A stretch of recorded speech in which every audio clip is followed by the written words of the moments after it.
com muita alegria que a gente mais uma vez retorna a essa casa, a Casa de Alton de Souza. É um convite que nós recebemos mesmo sem o mérito para essa tarefa, mas a oportunidade de falarmos do Evangelho do nosso Senhor Jesus Cristo é sempre uma bênção para cada um de nós.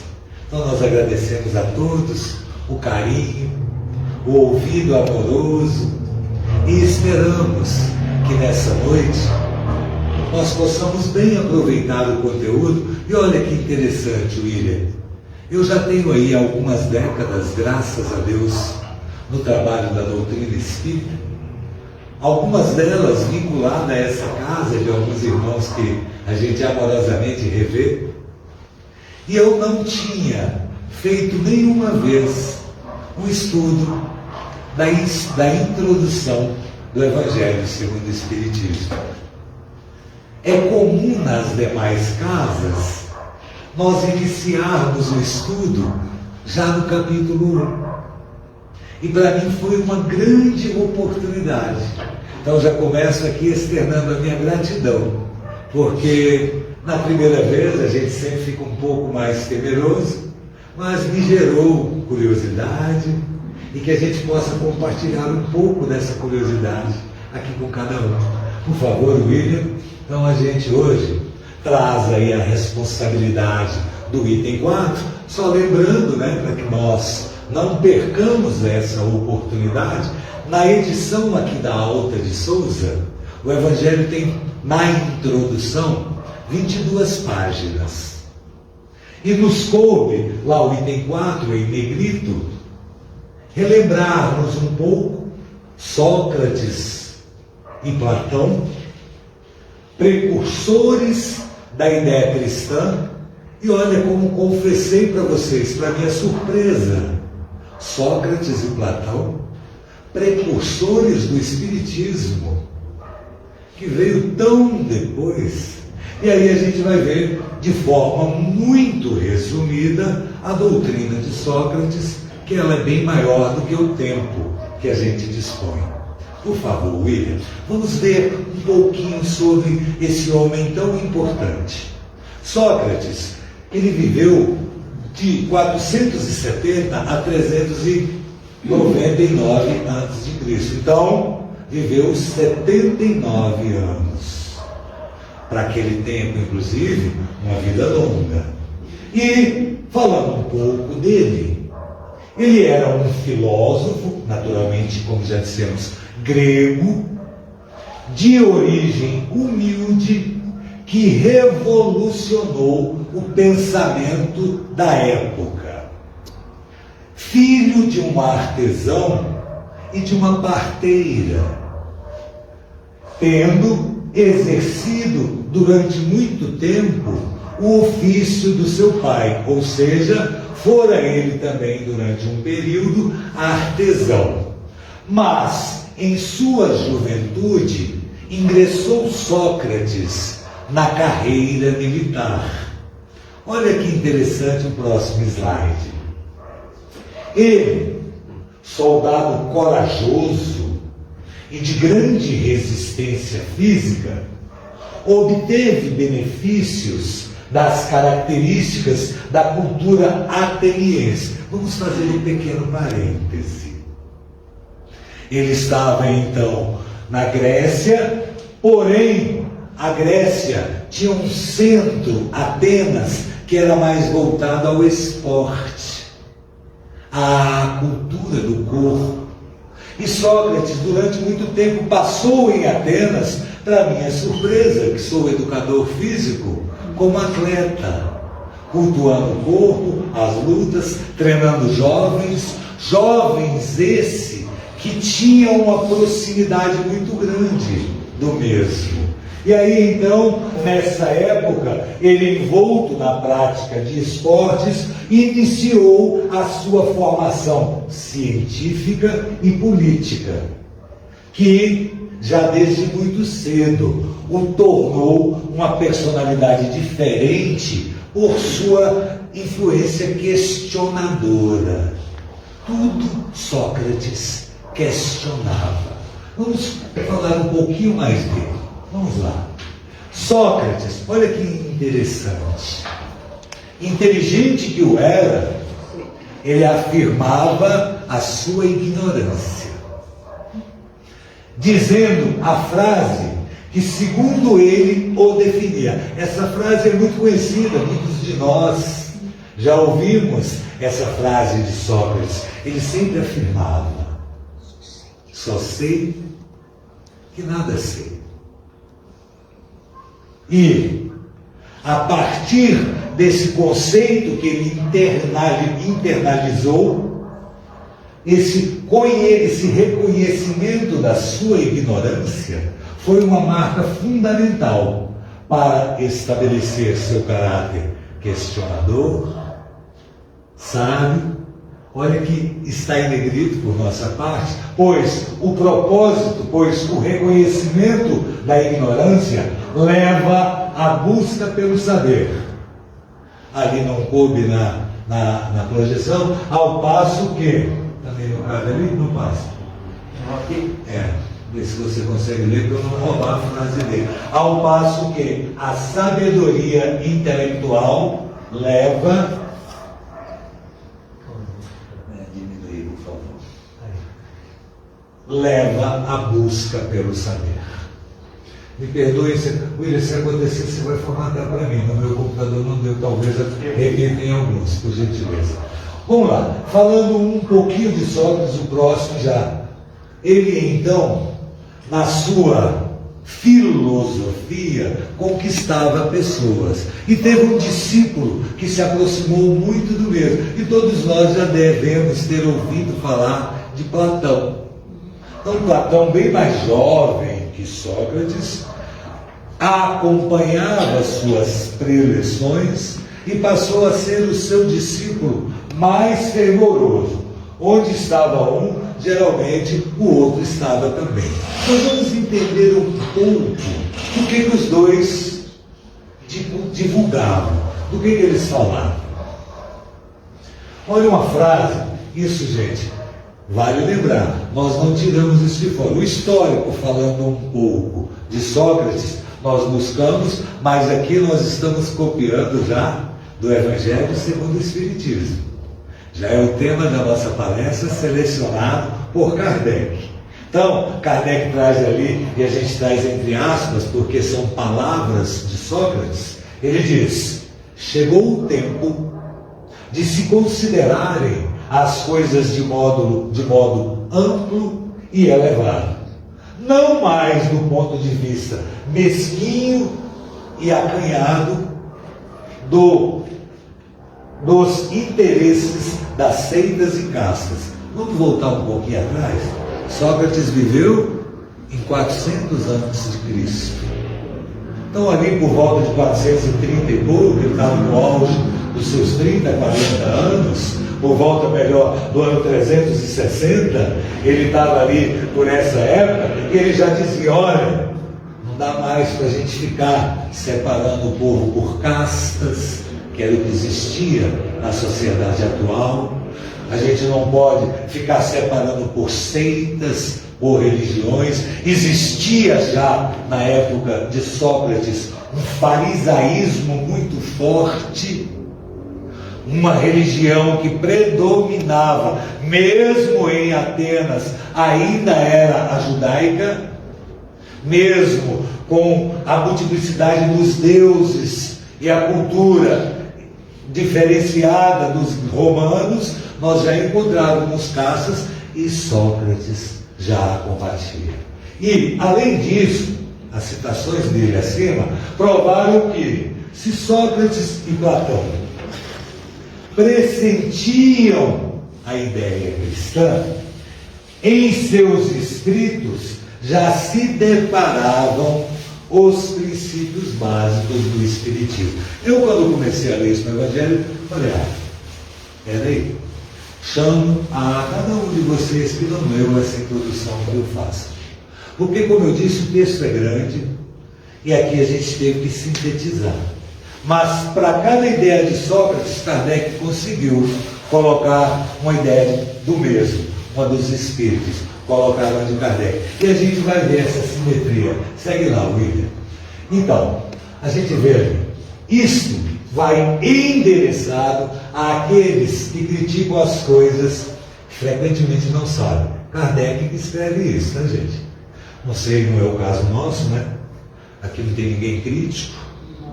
Ninguém aqui aponta dedo e às vezes fala o que... Não é o nosso caso.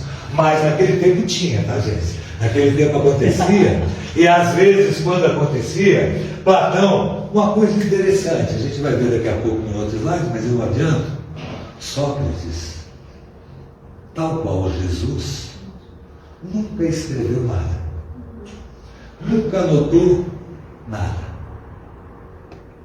A forma dele ensinar, a gente vai relembrar um pouco aqui, era um pouco diferenciada e com uma grande semelhança à do nosso Mestre Jesus. Então Platão já escreveu, seu discípulo ficava ali do lado anotando, coincidência.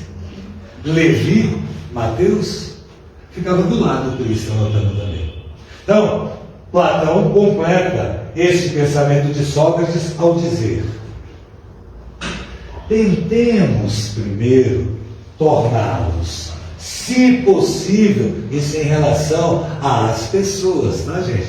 Mais honestos nas palavras. Se não conseguirmos, não nos ocupemos mais dele e não busquemos mais do que a verdade. Tratemos de nos instruir, mas não nos aborreçamos. Não está no Evangelho de Kardec, mas eu, quando li isso, eu lembrei de uma recomendação que está no Evangelho. Bate lá na porta. Se não vos receberes, batei a poeira do vosso pé e volta. Platão também já dizia: tenta, fala, convence. Se não quiserem ouvir, não tem problema não sofre não, vai falar para outro. E assim então, nessa nova filosofia, Sócrates, com certeza, se estivesse aqui hoje ainda, também encontraria quem zombasse da sua crença nos espíritos, que a gente vai ver. E eu trouxe. E eu assustei, como eu disse para vocês, e achei interessante estudar isso, porque eu não sabia, dona Inês. Sei que a senhora é estudiosíssima. Não sei se já, lógico, essa casa aqui deve estudar introdução há mais tempo, e eu vou levar para a minha. Vamos sim. Então, ele diz que, olha só, gente, Sócrates também, nos dias de hoje, encontraria quem zombasse da sua crença, a crença dos espíritos, e seguramente o trataria de louco, como Platão também. Será por quê, Itamar? Vamos ver, William. Para Sócrates, sua maior missão era ser não somente um mestre. Ele já sabia que ele era bom. Ele sabia que ele era professor. Mas era pouco. Ser professor não bastava. Ele queria ser um benfeitor da humanidade. Sócrates, ele tinha um desejo de ver a justiça social estabelecida. Ele queria ver acabar com aquelas castas que tanto dividiam o povo e que tanto faziam alguns sofrerem as dificuldades da miséria e outros a opulência. Isso incomodava. Ele, filho de um artesão e de uma parteira, não porque conquistou a sabedoria, não esqueceu suas origens. E ainda mais, Sócrates nunca fundou uma escola. Ele fazia as suas reuniões no seu círculo familiar, com seus discípulos, e se encontravam, escondido muitas vezes, lá no ginásio. No ginásio é onde faz a prática de esporte, do colégio que ele estudava e que alguns davam aula do liceu. Lembra que eu falei que ele era atleta? A maioria das vezes, quando a gente vê ele está sem camisa, não é porque gostava de ver o corpo, mostrar o corpo, não. A gente vai ver por quê. Que as imagens que a gente vê referência dele na literatura, ele está sem camisa. Mas olha só que legal a gente estudar um pouquinho sobre essa personalidade. Sócrates tratava dos negócios alheios e esqueci os seus. Será que às vezes a gente aqui na casa espírita precisa de fazer isso? Tem uns postos aí, né, Itamar, que não sobra tempo pra gente, não. Amém. Já, bem antes do Cristo, tinha os caras fazendo isso, nós não somos os primeiros, não.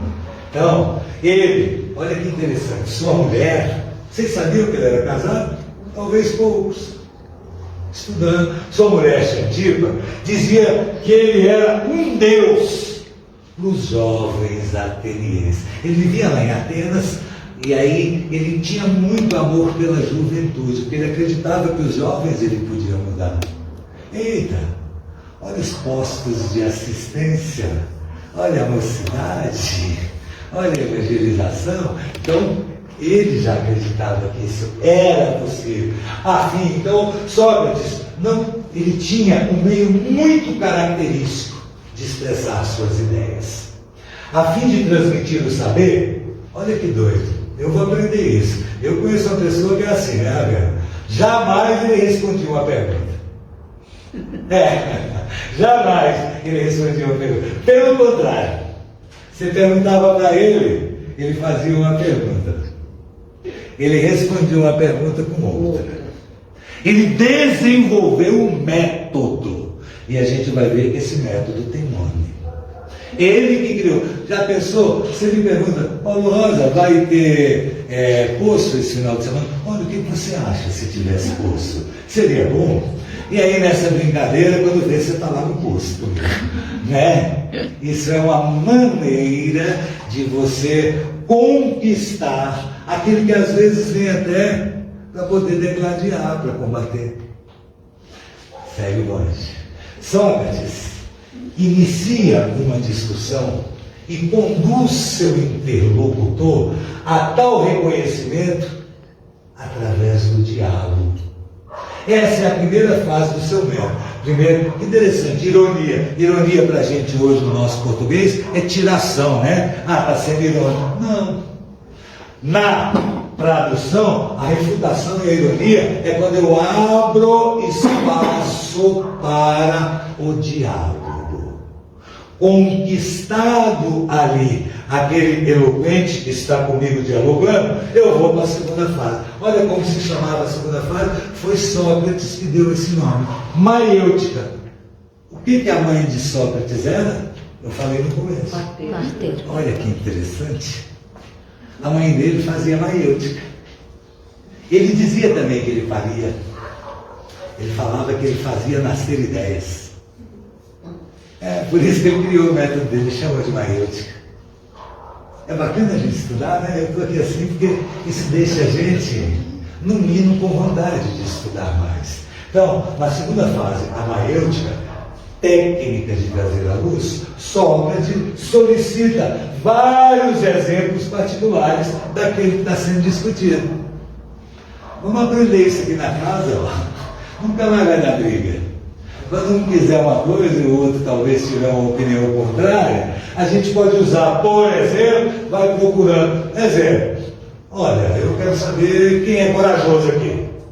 Me dá um exemplo de coragem. Nossa, esse é o exemplo. Oh, não, me dá outro. Aí a gente vai, quando vê o assunto coragem já foi esgotado, já apareceram exemplos, e assim a gente pode fazer na caridade, a gente pode fazer no amor, a gente pode fazer na solidariedade, a gente pode fazer na regeneração do nosso planeta. E esse cara veio há 400 anos antes de Jesus. Tem mais. Quando a gente disse, o capítulo ia falar sobre isso, e eu não sei nem se tem tempo, talvez não tenha tempo suficiente para que a gente aborde todos, mas alguns a gente vai ler, porque quando Kardec falou que Sócrates já anunciava a doutrina espírita, eu fiquei curioso. Mas aqui então, a gente tem, e no Evangelho, está muito mais destrinchado. Eu fiz de forma muito reduzida. Praticamente peguei a primeira parte de cada parágrafo dos itens. Me desculpem a síntese, porque o nosso tempo é curto, mas que possa ter despertado aí sim a nossa curiosidade. Olha o que esse homem já falava há 400 anos atrás, 350 anos antes de Jesus. Sempre. Primeiro, o homem estava na Grécia, uma Grécia politeísta, mas ainda com inúmeras seitas, e ele já avisava naquela época. Com toda certeza ele falava: tem gente que duvida disso até hoje. O homem é uma alma encarnada. Já pensou, gente? Ela tem que ser cabeçudo. Tem que ser Sócrates mesmo. E dizia: a alma se perturba e confunde quando se serve do corpo. A minha faz isso, a vocês também. A gente está aqui, a gente carrega os vícios da matéria.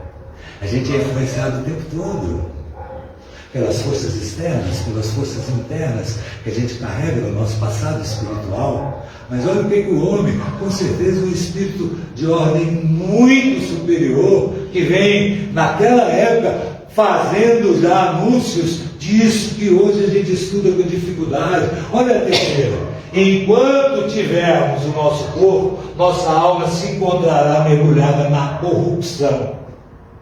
Não precisa ser político, não. Não. Basta estar no corpo. Tem alguém aqui que não sofre desse mal? Ajuda nós.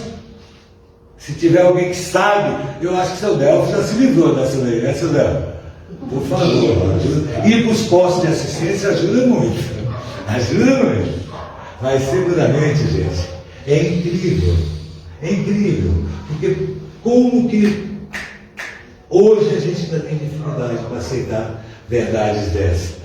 A alma impura, no estado, encontra-se pesada. Será que é assim com o perispírito daqueles que carregam remorsos, dores, dificuldades, materialismo abundante, aqueles que têm dificuldade de se desprender daqui da terra? Está ali no item 4 dele. O item 5, após, interessante, quando ele chama de demônio. Eu leio e pensei: meu Deus, tudo para ele é demônio. Na tradução, demônio é espírito. Bacana? Então, quando Sócrates fala que todos nós temos um demônio, não é com raiva, não. Tem uns que é mais endemoniado mesmo, tem uns que é menos, mas o demônio é a tradução de espírito. Então, todos nós temos um gênio, ou um espírito, ou um demon, que havia sido designado durante a... Ou seja, só nasce Papai do Céu, planejado. Sua vidinha nada mais é do que um plano espiritual se cumprindo. E ele segue, vamos lá, como são 22, vamos correr um pouco. Os demônios ou os espíritos preenchem todos os espaços que separam o céu e a terra. Eu acho que tem. Quem enxerga aí, tem para toda a banda. Segundo Kardec, tem 3 desencarnados para cada um encarnado. A todo lado vai ter. Então a gente vai sabendo aqui, ó. E ele falava isso há quanto tempo, A preocupação do filósofo, como é ter maior cuidado. Alma. Ele já naquela época falava assim: meu irmão, preocupa muito com o corpo não, ó filho. Você não vai levar nada daqui. Você vai levar o que está na alma. Ele já falava isso para mim no seu item. Agora esse 8 eu achei maravilhoso. Esse eu deixei até maiorzinho do que os demais, porque foi impossível cortar qualquer pedaço. Esse eu vou ler com calma. Se a alma é imaterial, ela deve passar, após essa vida, para um mundo igualmente invisível e material. Faz sentido?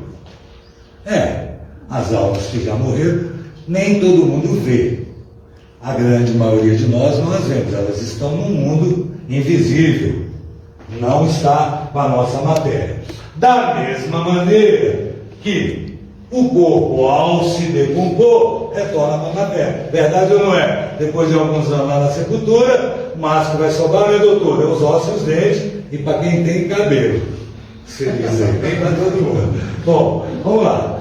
Então, ele diz assim, ó: importa somente distinguir bem a alma pura, verdadeiramente imaterial, que se nutre com Deus, da ciência e dos pensamentos. Da alma, mais ou menos, manchada de impurezas materiais. Falta distinguir os espíritos superiores, que aqui deve ter muito, de nós, dos inferiores, dos puros e dos impuros. Gente, o homem já desceu na terra. Imagina você com uma tarefa de nos trazer isso, mesmo que ele não escreveu, ele falou. Alguém escreveu para ele. Ele pregou isso para todos os jovens em praça pública. E mesmo assim, com toda essa sabedoria, a gente vai continuar. Eu vou ler mais alguns, a gente vai ver quantos que a gente aproveita para concluir um pouco o que a gente quer. Talvez eu não estenda a todos. Mas, interessante, se a morte fosse a dissolução total do homem, isso seria uma grande vantagem para os maus. Aí ele pega os materialistas e fala, beleza, filho. Se você que acredita que realmente não tem alma, tora, faz o que quer, ó, brinca, faz o que quiser. Que após a morte estariam livres, ao mesmo tempo que seus corpos, suas almas, beleza. Se você acredita no materialismo, segue o 9. Mas, realmente, se você não acredita e no tempo, ele diz que o corpo conserva os vestígios bem marcados. Isso é bem verdade. Se você cuidou do corpo, está aqui. Se você não cuidou muito, pode perecer de mais dificuldades. Brincando, a gente sabe que é um bem que nós recebemos já quando é planejada a encarnação.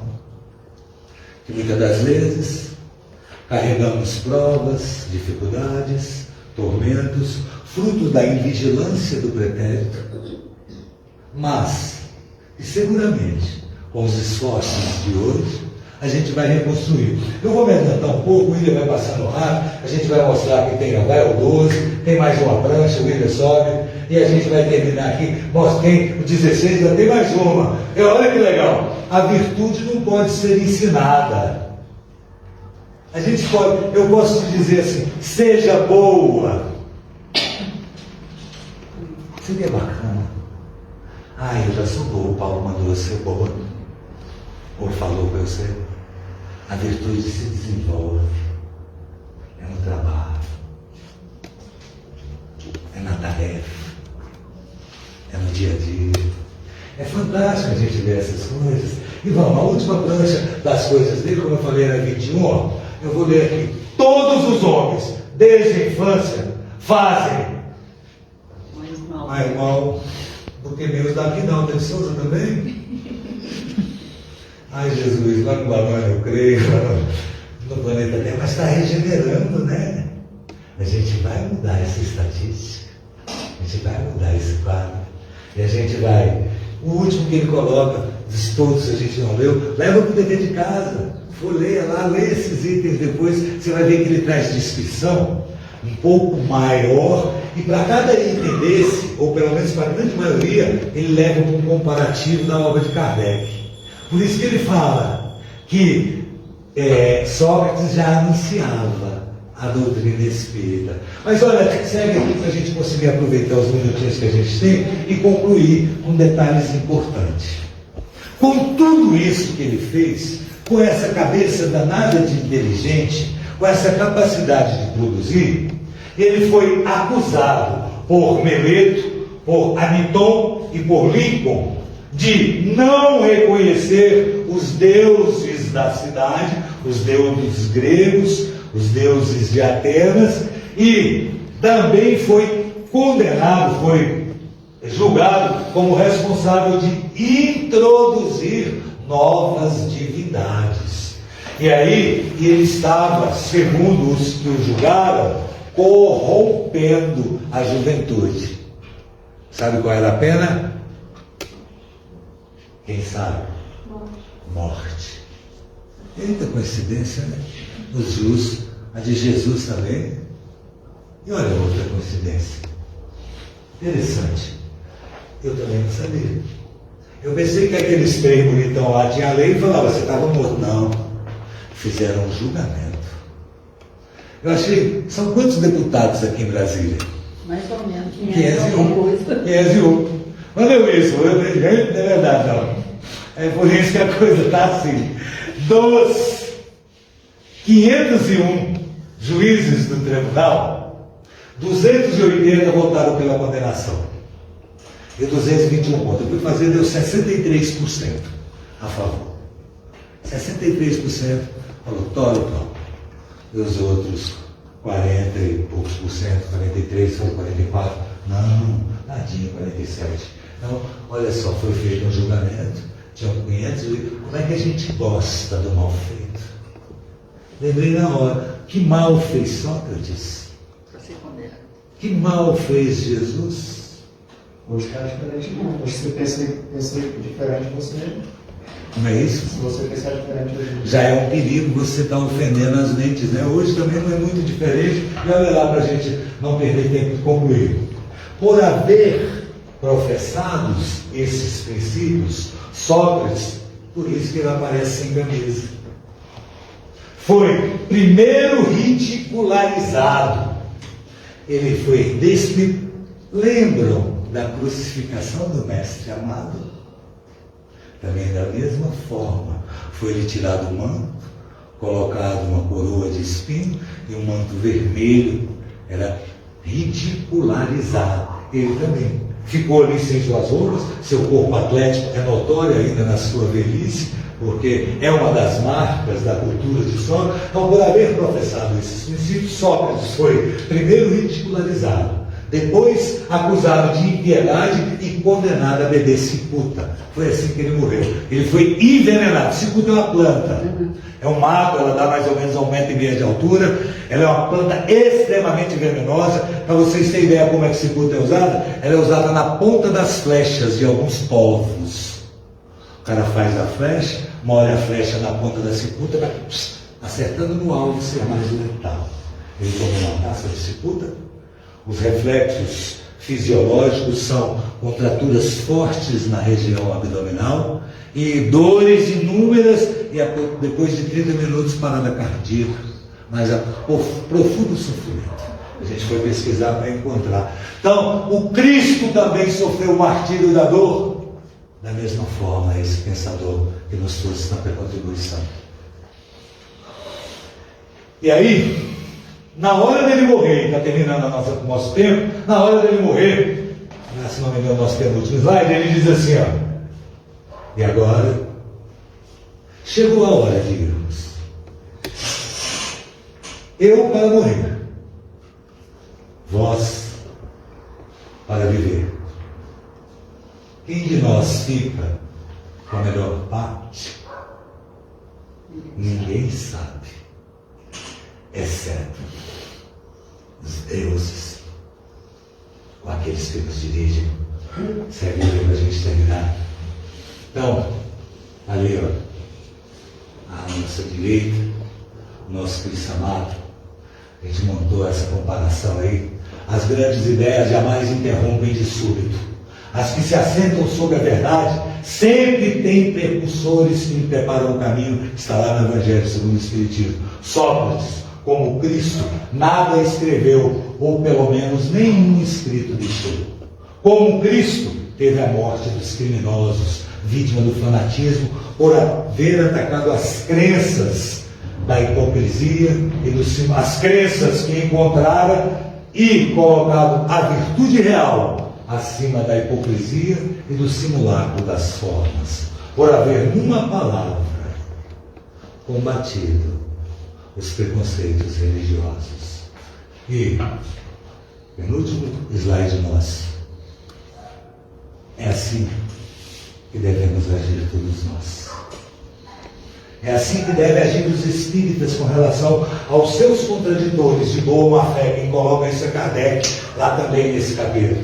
Se Sócrates ou Platão revivessem hoje, encontrariam as coisas mais ou menos como no seu tempo.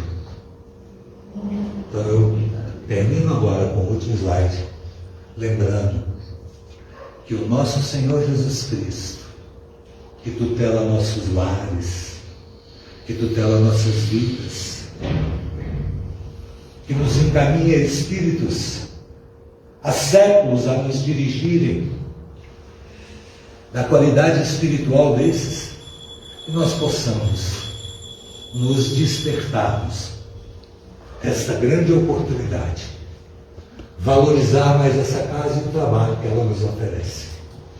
E assim, Felipe, todas as vezes que aqui fomos convidados, com muito amor e gratidão, que a gente virá. Obrigado. Que Deus nos abençoe.